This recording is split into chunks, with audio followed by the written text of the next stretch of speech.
राधे राधे प्यारे विद्यार्थियों, oxygen family में आज अपन बात कर रहे हैं डाइऑक्सीजन की। डाइऑक्सीजन का मीन्स O2। अब ये जो O2 है, ये O2 कंबाइंड फॉर्म में भी पाई जाती है, फ्री भी होती है। ऑक्सीजन O2 है वो तो फ्री हो गई एटमॉस्फेयर में, और जैसे पानी है, ऑक्साइड जो आपके पास अयस्क हैं और हैं, उनमें ये कंबाइंड फॉर्म में पाई जाती है। तो ये जो डाइऑक्सीजन O2 है, इस डाइऑक्सीजन O2 के अपन प्रिपरेशन मेथड में देखते हैं कि कौन कौन सी विधियां हैं जिनके द्वारा डाइऑक्सीजन O2 बनाई जाती है। तो पहला मेथड तो है कि बाई ऑक्साइड, ऑक्साइडों के द्वारा। जैसे सपोज आपके पास ऑक्साइड है HgO, इस HgO को आप गर्म कर दें, मरकरी प्लस ऑक्सीजन आ गया। आपके पास और भी ऑक्साइड है, जैसे Pb3O4 है, इसको आप गर्म कर दें, PbO प्लस O2। ठीक है भाई। तो ऑक्साइडों को अगर आप गर्म कर दें, और ऑक्साइड आपके पास Ag2 है, उसको गर्म कर दें, Ag प्लस ऑक्सीजन।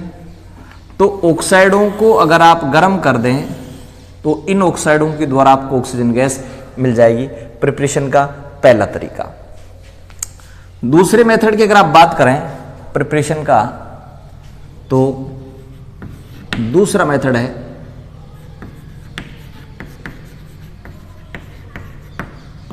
H2SO4 द्वारा।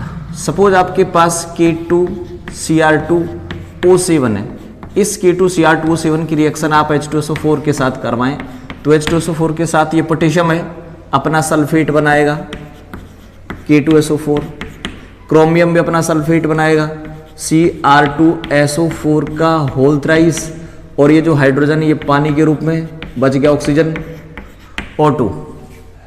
ठीक है। तो K2Cr2O7 की रिएक्शन H2SO4 के साथ करवा दें, तब भी बन जाएगा भाई। अब आप बना लें किससे? नाइट्रेट से बना सकते हैं, क्लोरेट से बना सकते हैं, जैसे KNO3 है। इस KNO3 को अगर आप गर्म कर दें तो ये KNO3 KNO2 प्लस O2 में टूट जाता है। ठीक है भाई। तो आप KNO3 के द्वारा भी बना सकते हैं, और इसके अलावा KNO3 नहीं, चलो तो उसमें पढ़ लेंगे अपन। H2O2 है भाई, H2O2, इस H2O2 को अगर आप गर्म कर देते हैं तो ये H2O2 भी H2O प्लस O2 में टूट जाता है, और वैसे भी ये जो H2O2 है ये तो अपने आप ही टूटता रहता है भाई, इसका डिकम्पोजिशन होता रहता है। तो ये H2O2 है, ये H2O प्लस O2 में डिकम्पोजिशन होता रहता है, इसका अपना आप। और प्रिपरेशन मेथड अगर अपन पढ़ें तो बाई Cl2 की रिएक्शन वेपर के साथ करा दो, भाप के साथ करा दो, HCl प्लस O2 बन जाएगा। ठीक है भाई। तो ये आपके पास हो गए डाइऑक्सीजन O2 बनाने के मेथड। अब मैं बात करता हूं यहां इसके लैब मेथड की। तो लैब में कैसे बनाया जाता है।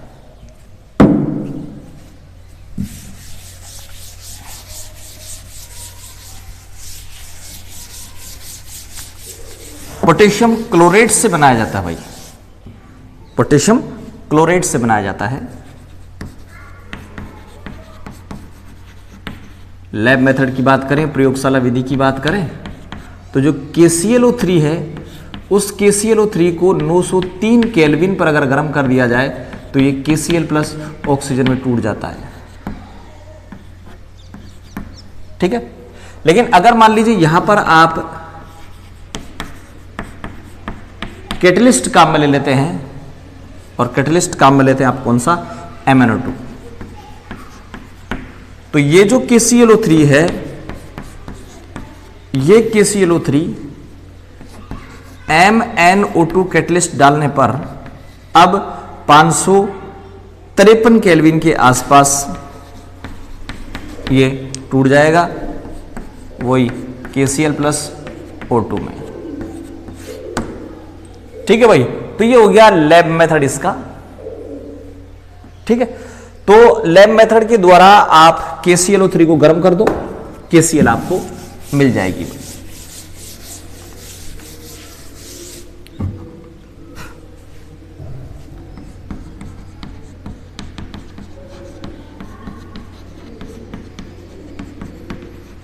फिजिकल प्रॉपर्टीज की बात करें अपन, ठीक है, तो फिजिकल प्रॉपर्टीज देखिए, पहला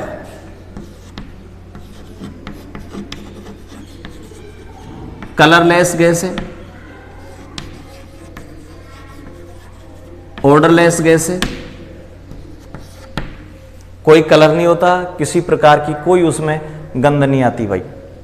ठीक है, तो कलरलेस है, ऑर्डरलेस है और सोल्यूबल इन वाटर, वाटर में सोल्यूबल होती है और इसी पानी में घुली हुई ऑक्सीजन का उपयोग जलीय जंतु करते हैं भाई। पानी में रहने वाले जो जीव हैं, ठीक है, वो इसी पानी में घुली हुई ऑक्सीजन का यूज करते हैं। ठीक है, और ये न्यूट्रल रहती है टुवर्ड लिटमस। तो जो लिटमस है उसके प्रति ये क्या रहती है बताओ, न्यूट्रल रहती है। तो जो लिटमस है उस लिटमस के प्रति ये न्यूट्रल रहती हैं, वाटर में सोल्यूबल है, कलरलेस है, ऑर्डरलेस है। ये इनकी फिजिकल प्रॉपर्टीज हो गई भाई।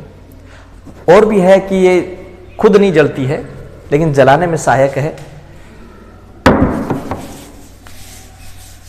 अब अपन लेते हैं इसकी केमिकल प्रॉपर्टीज।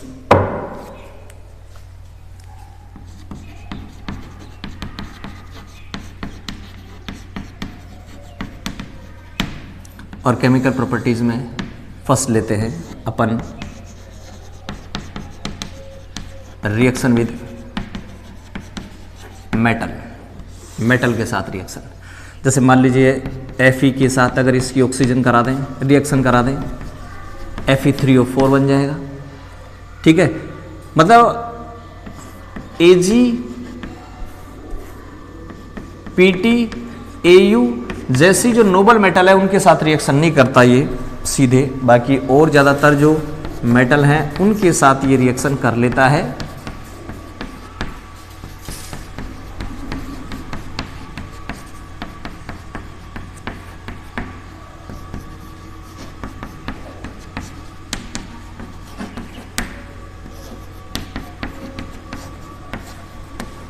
ये हो गया भाई कि रिएक्शन विद मेटल, मेटल के साथ रिएक्शन करके अपना ऑक्साइड बनाता है। ये ऑक्साइड भी बना लेता है, परऑक्साइड भी बना लेता है। ठीक है, ये आपके पास है क्या, परऑक्साइड, और ये जो ऊपर बन रहे हैं ये आपके पास है ऑक्साइड। तो ऑक्साइड भी बना लेता है, परऑक्साइड भी बना लेता है, किसके साथ, मेटल के साथ रिएक्शन करके। तो ये हो गई मेटल के साथ रिएक्शन।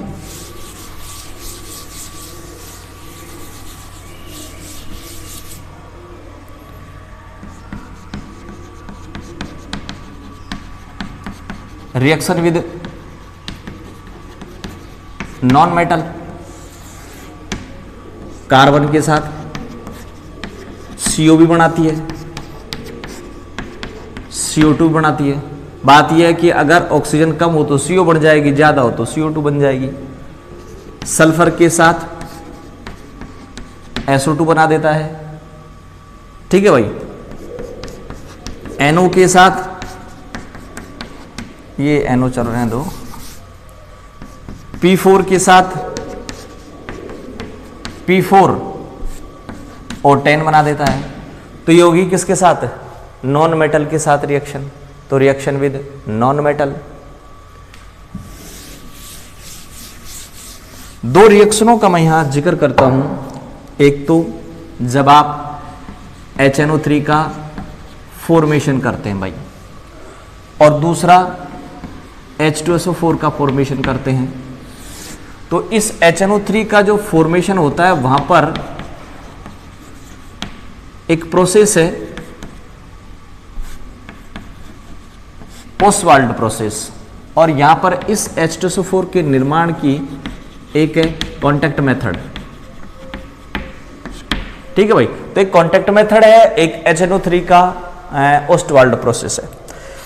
इस ओस्टवाल्ड प्रोसेस में होता क्या भाई कि ये जो अमोनिया है, इस अमोनिया की ऑक्सीजन के साथ रिएक्शन करवाई जाती है। PT catalyst 1073 kelvin, temperature 45, NO बन जाती है भाई। क्या बन जाती है? एनओ। बाद में ये एनओ ऑक्सीजन के साथ मिलकर के NO2 बना लेती है और ये NO2 बाद में इस पानी के साथ घुलकर क्या बना लेती है भाई? HNO3। ठीक है, तो यहां पर काम आने वाली गैस कौन सी बताएं? ऑक्सीजन। तो HNO3 निर्माण के जो ओस्टवाल्ड प्रक्रम है, उस ओस्टवाल्ड प्रक्रम में ऑक्सीजन काम आती है। इसी तरीके से मान लीजिए अगर आप अभी आपने देखा था कि सल्फर की रिएक्शन ऑक्सीजन के साथ करवाओ, SO2 बन जाएगी और बाद में यही SO2 इस O2 के साथ मिलकर के SO3 बनाती है। या तो आप कैटलिस्ट PT डाल दो या वैनेडियम पेंटाऑक्साइड डाल दो, ठीक है ना भाई। 773 केल्विन टेम्परेचर रख दो, SO3 बन गया। बाद में इसी SO3 को पानी में घोल करके आप क्या बना लेते हैं बताए? H2SO4 बना लेते हैं। तो ये H2SO4 का जो कॉन्टेक्ट मेथड है इसमें भी काम आ रही भाई क्या? ऑक्सीजन काम आ रही है। तो HNO3 निर्माण का ओस्टवाल्ड प्रक्रम हो चाहे H2SO4 निर्माण का कॉन्टेक्ट मेथड हो, ऑक्सीजन काम आती है दोनों में ही। ठीक है, ये ऑक्सीजन का रिएक्शन ही है, ये इसकी केमिकल प्रॉपर्टीज ही हैं।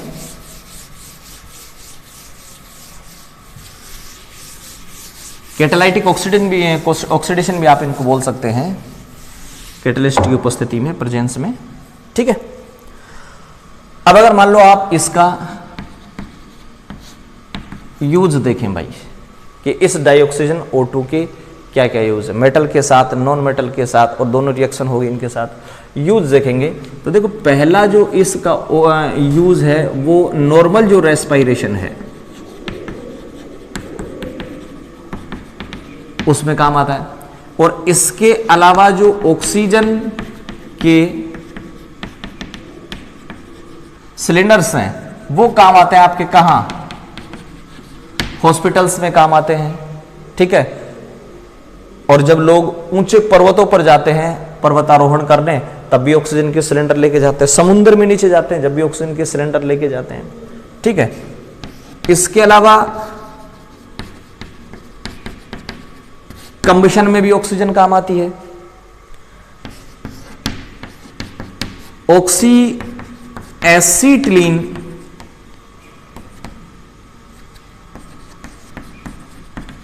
वेल्डिंग, इसमें क्या होता है कि इसमें ऑक्सीजन और एसिटिलीन इन दोनों का मिश्रण होता है जिसको जलाया जाता है, जिसके कारण ज्वाला निकलती है, जिसको वेल्डिंग में काम में लिया जाता है। ठीक है भाई, तो ये आपके पास ऑक्सीजन के यूज हो गए।